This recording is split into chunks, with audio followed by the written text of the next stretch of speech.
Hello, welcome back once again. This is Soren and welcome to my YouTube channel সরেন64। বন্ধুগণ, যেটা বলছিলাম, Bangla film ইন্ডাস্ট্রির যা খারাপ অবস্থা, বিশ্বাস করো, তুমি যদি 2-4 মাস বগলে সাবান না দাও, তাতেও বোধ হয় তোমার বগলের অবস্থা এত খারাপ হবে না। ऐसे कुछ ज्यादा नहीं हो गया ये? मतलब कुछ भी।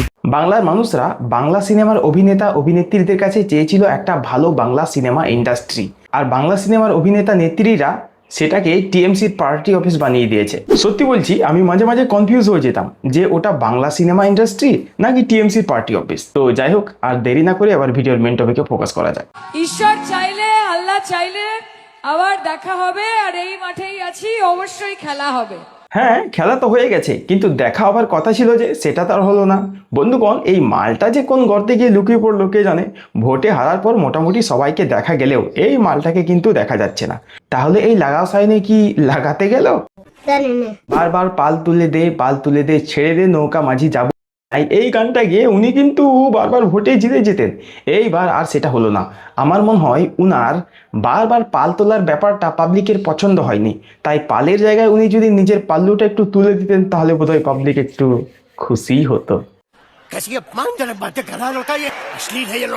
এই লাগাও সায়নি মালটা নিজেই বলেছিল খেলা হবে আবার দেখা হবে, কিন্তু এখন ওর নিজেরই দেখা নেই। তাহলে কি ও সেকেন্ড হ্যান্ড বিজনেস শুরু করে দিল? না, মানে ওর বেশিরভাগ লাইফটাই লাগিয়ে কেটে গেছে তো। আর তাছাড়া এখন তো ওর হাতে কাজ নেই, আর চাটার জন্য হাওয়ায় চটিও নেই। এখন সেকেন্ড হ্যান্ড কন্ডম বেচেই লাইফটা কাটিয়ে দিক নাকি? বলো বিজেপি হটাও, বিজেপি হটাও, বিজেপি হটাও। আরে ওটা বিজেপি হাটাও হবে না, ওটা হবে লাগাও। এই মালটা কিছু পারুক আর না পারুক, কন্ডম মোটামুটি ভালোই লাগাতে পারে। তো লাগাও সাইনি, তুই যখন কন্ডম এত ভালো লাগাতে পারিস, তাহলে নিজের মুখে তো 2-4টে লাগিয়ে রাখতে পারিস। তাহলে অন্তত তোর মুখটা কিছু সময়ের জন্য বন্ধ থাকবে। ঠিক বলেছো। দেখ সায়নি, তোর ফিল্ম ক্যারিয়ার আর রাজনীতি এই দুটোই শেষ, কিন্তু তোর লাইফটা এখনো অনেক পড়ে আছে। তাই পেট চালানোর জন্য কিছু তো একটা করতে হবে। ওই যে শুরুতে যেটা বললাম, সেকেন্ড হ্যান্ড কন্ডোমের বিজনেস করতে পারিস, আর না হলে গোল্ডেন গাছিতে গিয়ে যার যার কন্ডোম লাগানোর প্রয়োজন পড়বে তাদের লাগিয়ে দিস, কারণ তুই তো ভালো লাগাতে পারিস। দেখো ভাই লোক, সায়নি না হয় সেকেন্ড হ্যান্ড কন্ডোম বেচে বাকি জীবনটা কাটিয়ে দেবে, কিন্তু আমাদের রচুদির কি হবে? আমি হয়তো রাজনীতির মানুষ নয়, আমি হয়তো খুব কম সময়ের জন্য এসেছি, আর যদিও বা আমি এসেছি সেটা আমি দিদির জন্য এসেছি। দিদি আমাকে বলেছিলেন আসতে, দিদিকে আমি না বলতে পারিনি। উনি অত্যন্ত শ্রদ্ধেয় একজন মানুষ, ওনার মুখের ওপর না বলাটা আমার পক্ষে সম্ভব ছিল না বলে আমি এসেছিলাম। তা তুমি যখন রাজনীতির মানুষ না, তাহলে রাজনীতিতে কি ড্যাশ মারাতে এসেছিলে? দিদি তোমাকে আসতে বললো আর তুমি চলে এলে, বললেই হয়ে গেল? দিদি শ্রদ্ধেয় মানুষ বলে তুমি না করতে পারোনি, নাকি দিদি পেমেন্টটা আগে থেকেই পাঠিয়ে দিয়েছিল বলে না করতে পারোনি? কোনটা? আর তুমি তো কচি খুকি নও যে দিদি বললো আর তুমি চলে গেলে। তোমরা পাবলিককে এখনো বোকা ভাবো, তাই না? আমার ভুল হচ্ছে, ক্ষমা করে দেন। এখন বলছে ও রাজনীতির মানুষ না, অথচ রাজনীতিতে ঢুকে দুদিন পরেই বড় বড় লেকচার মারছিল। চারিদিকে কলকারখানা হয়ে গেছে, ধোঁয়ায় ধোঁয়া, রাস্তাঘাট দেখা যাচ্ছে না। তারপর পশ্চিমবঙ্গে বাঁধ করার জন্য, মানে বন্যা করানোর জন্য ইচ্ছা করে গ্যালন গ্যালন জল ছাড়া হচ্ছে, মানে বড় বড় লেকচার। তা তুমি যখন রাজনীতির মানুষ না, রাজনীতি নিয়ে বোঝো না, তাহলে তখন মুখটা বন্ধ রাখলেই তো পারতে। এখন হেরে গিয়ে মুখ থেকে নানা রকম কথা বেরোচ্ছে। তার দিদির প্রতি যখন এতই দরদ, যাও না দিদিকে একটু আগলে ধরে রাখো, কারণ হেরে যাবার পর তোমাদের মতো চটি চাটারা তো মোটামুটি সবাই এখন কেটে পড়েছে। উনি ক্ষমতায় ছিলেন তাই উনি তোমাদের ঢেলে ঢেলে টাকা দিয়েছেন, আর উনি এখন হেরে গেছেন আর তোমরাও নিজের সুযোগ বুঝে কেটে পড়েছ। সব কটা ধান্দাবাজ। তোমাদের মতো এই ঝানুমালগুলো না নিজের স্বার্থ ছাড়া রাজনীতিতে জয়েন করেই না। এই রচু রাজনীতির লোক নয়, কিন্তু কেউ যদি ওকে টাকা দেয় রাজনীতি করার জন্য, তাহলে সে কিন্তু জয়েন করতে রাজি আছে। তো ভাই লোক, সায়নী আর রচনাকে নিয়ে তো একটু কথা হলো, এবার একটু সায়ন্তিকার গামলা উল্টে দেওয়া যাক নাকি?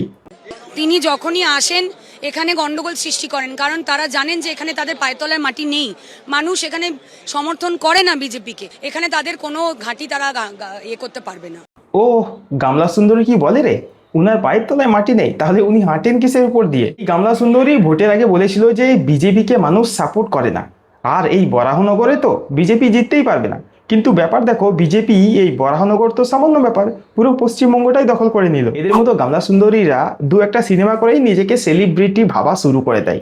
ঠিক একইভাবে দু একদিন রাজনীতিতে এসেই নিজেকে বড় নেতা মন্ত্রী ভাবা শুরু করে দিয়েছে।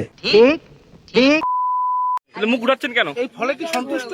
কি জন্য করবো বলো? না এই ফলে কি না এই যে ফলাফল এরকম কি আশা করেছিল যে এত বিহাইন্ড দেখুন হার জিত আছে, আমি দিয়ে দেবো কেউ যদি হারে তাহলে অন্যজন জিতবে, তো হার জিত আছে, এতে বন্ধু জনগণের রায় আমাদের মাথায় পেতে নিতে হবে, তো বাস সেটাই। একেই বলে সুখে থাকতে ভূতে কিলাই। মুখখানা দেখো বাংলার পাঁচ, হাসতেও পারছে না কাঁদতেও পারছে না, খুব কষ্ট হচ্ছে বলো। বাঁশ কেন ঝাড়ে আয় আমার গা। হ্যাঁ হ্যাঁ হ্যাঁ, যেটা বলতে পারলাম না সেটা। যতদূর জানা গেছে উনি সেন্ট্রাল গভর্নমেন্টের হয়ে রেলওয়েতে জব করতেন, আর সেই জব ছেড়ে উনি চোরের দলে নাম লিখিয়ে হেরে গেছেন। রেলওয়ে অবশ্য ওনাকে চাকরিতে রাখার জন্য চেষ্টা করেছিল, কিন্তু চোরের দলে নাম লেখানোর পর উনি বোধহয় আর যেতে ইচ্ছুক নয়। তবে আমার মনে হয় এখনো ওনার সময় আছে চাকরিতে ফিরে যাওয়ার মতো। আমি ঘাটাল মাস্টার প্ল্যান করতে পারছিলাম না বলেই আমি 2024-এ রিজাইন করেছিলাম, সবাই জানে, এবং পার্লামেন্টে লাস্ট বক্তৃতাও তাই রেখেছিলাম। আমার প্রথম বক্তৃতাও ছিল ঘাটাল মাস্টার প্ল্যান নিয়ে, যেটা বাংলায় বলেছিলাম, এবং যেদিন শেষ কথা রেখেছিলাম পার্লামেন্টে সেটাও কিন্তু ঘাটাল মাস্টার প্ল্যান নিয়েই রেখেছিলাম, এবং দিদিকে সাফ সাফ বলেছিলাম আর ক্যান্ডিডেট হবো না, আমি বিদায় চেয়েছি। অভিষেক এবং দিদি আমাকে ডেকেছিলেন এবং তারা বলেছেন তুমি কি চাও। আমি আর মিথ্যে কথা বলতে পারবো না ঘাটাল মাস্টার প্ল্যান নিয়ে। তখনই দিদি বলে, অভিষেকও বলে, যে ঘাটাল মাস্টার প্ল্যান যদি রাজ্য সরকার করে। আমি তখন বলেছিলাম যে আমার মনে হয় এটা যেভাবে রাজনীতি হয়, কথা দিয়ে আমার ভুলি ভালিয়ে আমাকে পটিয়ে আবার দলে নিয়ে আসবে। আরে শোনো শোনো শোনো দেবদা, তুমি যত তাড়াতাড়ি পাল্টি মারছো গিরগিটিও বোধ হয় এত তাড়াতাড়ি রং বদলায় না। রাজনীতিতে তোমাকে নাকি ভুলিয়ে ভালিয়ে রেখেছে। বাহ, দারুণ কথা বলছো তো। তুমি কি কচি খোকা যে তোমার হাতে একটা ললিপপ ধরিয়ে দিল আর তুমি তাদের পিছন পিছন চলে গেলে? একটা সত্যি কথা বলো তো দেবদা, আর যদি টিএমসি জিততো তাহলে কি এই কথাগুলো বলতে পারতে বা বলতে কি? এখন সব কটা নিজেকে বাঁচানোর জন্য মিথ্যা কথা বলছে। এখন তো দেখছি সিনেমার অভিনয় থেকে রাজনীতিতে অভিনয় ভালো করছো। तुम्हें कैसे पता चला? तुम्हें कैसे पता चला? আচ্ছা, তোমরা কি সত্যিই পাবলিকদেরকে খুব বোকা মনে করো? না মানে তুমি গত 12 বছর ধরে বলতে চাইছো অভিষেক আর দিদি তোমাকে ভুলিয়ে ভালিয়ে রেখেছে আর তুমি সেটা বুঝতেও পারোনি, মানে এটা কোনো কথা হলো? একবার ডিপলি চিন্তা করতো, এটা কি মানা যায়? টিএমসি হেরে গেছে এখন, তাই মুখ দিয়ে এসব কথা বেরোচ্ছে। যখন টিএমসি ক্ষমতায় ছিল তখন তো একবারও এসব কথা বলোনি। কি করে বলবে বলো? সময় মতো টাকাটাতে পেয়ে যেতে, মানে পেমেন্টটা পেয়ে যেতে। এখন টিএমসি ক্ষমতায় নেই, তাই রাজনীতি থেকে ইনকামটাও বন্ধ, তাই এখন এসব ভাঁট বকছে। নিঃসন্দেহে তুই ঠিক কথা বলেছিস। তোমরা এখন যতই যা বলো বা নাটক করো, তোমরা যে সুবিধাবাদী লোক সেটা এখন পাবলিক ভালো করেই জেনে গেছে। ভাই লোক, দেব, রচনা, সোহম, লাগাও সায়নী এরা রাজনীতি থেকে মোটামুটি ভালোই টাকা কামিয়ে নিয়েছে, কিন্তু কোহেল মল্লিকের কি অবস্থা একবার দেখো।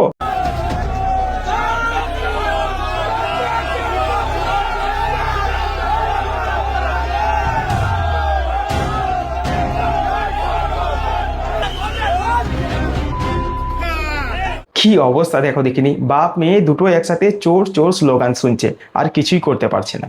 আর কি বা করবে, তারা কাজই তো এমন করেছে যে কারণে তাদের চোর চোর স্লোগান শুনতে হচ্ছে। তবে কোহেল মল্লিকের জন্য আমার খুব হাসি পাচ্ছে। সে মনে মনে ভাবছে দেব, রচনা, সোহম এরাই তো রাজনীতি থেকে টাকা কামিয়ে নিল, আমি তো কিছুই করতে পারলাম না। আমি শুধু এলাম আর চোরের বদনাম দিলাম, টাকা কামানো আর হলো না। খুব কষ্ট যে বলো, শোনা গো আমার, কি করে বলো। তবে ভাই লোক, আমার মনে একটা প্রশ্ন জাগছে। প্রশ্ন হচ্ছে যে টিএমসি এত বছর ধরে, মানে প্রায় 15 বছর ধরে ভালোই চলছিল, কিন্তু যেই টিএমসিতে কোয়েল মল্লিক জয়েন করলো অমনি টিএমসি হেরে গেল। তাহলে কি কোয়েল মল্লিক টিএমসির জন্য অপায়া ছিল? একটু কমেন্টে আমাকে জানাও তো। হ্যাঁ ভাই ঠিক আছে। কোয়েল মল্লিকের পিতা মানে আমাদের সকলের প্রিয় রঞ্জিত কাকু বা বেল্টম্যান বলতে পারো। সিনেমার জগতে গাড় ফাটা পরিশ্রম করে উনি একটা নিজের নাম কামিয়েছিলেন, আর ওনার মেয়ে কোয়েল মল্লিক রাজনীতিতে ঢুকে সেটাকে জাহান্নামে পাঠিয়ে দিল। দেখো ভাই লোক, বাংলা সিনেমার জগতে রঞ্জিত মল্লিক সব থেকে সম্মানীয় ব্যক্তির মধ্যে অন্যতম, কিন্তু তাকেও যে একদিন চোর চোর স্লোগান শুনতে হবে এটা হয়তো উনি কোনোদিন স্বপ্নেও ভাবতে পারেননি। বাংলা সিনেমার শিল্পীদের দেখে আমি একটা জিনিস খুব ভালোভাবে উপলব্ধি করতে পারলাম, শিল্পীদের শুধুমাত্র সিনেমার জগতেই মানায়, রাজনীতিতে নয়। তোমার সিনেমা জগৎ ছেড়ে তুমি রাজনীতিতে গেছো, তার মানে তুমি তোমার ক্যারিয়ার শেষ করে দিলে, যেটার জলজ্যান্ত উদাহরণ আমরা নিজের চোখেই দেখছি এখন। ইনারা সবাই একই কথা বলছেন যে তারা নাকি মানুষের সেবা করার জন্য রাজনীতিতে এসেছিলেন, কিন্তু আমার একটাই প্রশ্ন, রাজনীতি জয়েন না করলে কি মানুষের সেবা করা যায় না? দেখুন, একটা পরিষ্কার কথা বলি, মানুষের সেবা করার জন্য রাজনীতি জয়েন করতে হয় না। আপনি যে কোনো পজিশনে থাকুন বা যে কোনো জায়গায় থাকেন কেন, আপনি মানুষের সেবা করতে চাইলে সেখান থেকেই করতে পারবেন। আর আপনাদের যদি রাজনীতি করার এতই শখ, তাহলে সিনেমা জগতে না গিয়ে সরাসরি একবারে প্রথম চান্সেই রাজনীতি জয়েন করতে পারতেন।